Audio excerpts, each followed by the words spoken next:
The fire thorn, or pyrocantha, which naturally sort of comes from a big arc from Europe across parts of Asia, and it's quite commonly grown as a climber, although it's not a true climber. It has these big orange berries and these very, very prickly branches, and just like a lot of other plants, you can train it up a trellis to be like a climber, but it technically isn't a climber. It's more the kind of thing that grows through other vegetation.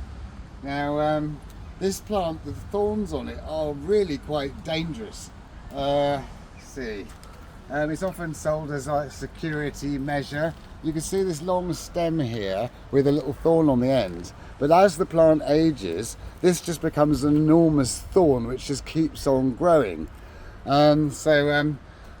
Before, when I've been like a gardener and had a gardening round, I've had jobs where I've had to cut down like an overgrown pyrocantha hedge.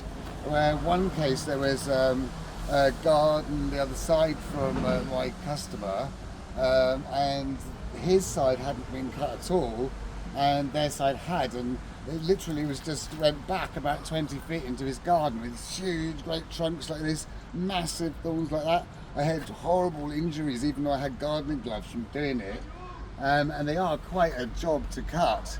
But also, if you've ever chucked one on a bonfire, it just goes up like petrol, and I guess they call it pyrocantha fire thorn for a good reason.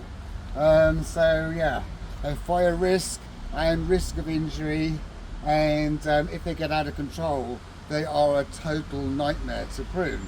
But you can keep them quite neatly going up a house, and they look quite nice with the berries.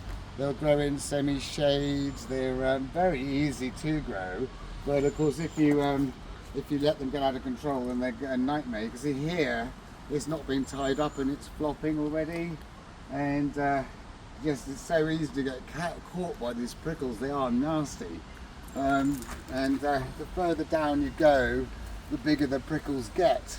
So yeah, it's an absolute nightmare to prune. It has little white flowers in the late spring, has these berries that last all through the winter, but yeah, an extremely flammable plant growing up a house, not a good idea, and I personally would never have one of these in my garden. But the berries do look nice, some people like them, and yeah, it's a kind of nice colourful plant for the winter.